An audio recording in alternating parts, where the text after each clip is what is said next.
விருதுநகர் அருகே வீடு கட்டுவதற்கு திட்ட அனுமதி சான்றிதழ் தர லஞ்சம் வாங்கிய ஊராட்சி மன்ற தலைவரை லஞ்ச ஒழிப்புத்துறை போலீசார் மறைந்திருந்து கைது செய்தனர்.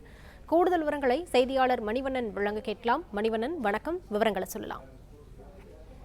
வணக்கம். அதாவது விருதுநகர் அருகே ஆர்ஆர் அருகே துலுக்கப்பட்டி ஊராட்சி மன்ற தலைவராக நாகராஜ் என்பவர் இருந்து வருகிறார். இந்நிலையில் விருதுநகர் கத்தாளம்பட்டியைச் சேர்ந்த 108 ஆம்புலன்ஸ் டிரைவரான மணிமாறன் வீடு கட்டுவதற்கு பிளான் அப்ரூவல் சான்றிதழ் கேட்டு ஊராட்சி மன்ற தலைவரை அணுகியுள்ளார். இந்நிலையில் சான்றிதழ் கொடுப்பதற்கு ரூபாய் 15,000 அவர் லஞ்சம் கேட்டுள்ளார். இதுகுறித்து மணிமாறன் விருதுநகர் லஞ்ச ஒழிப்பு போலீசாரிடம் புகார் அளித்துள்ளார்.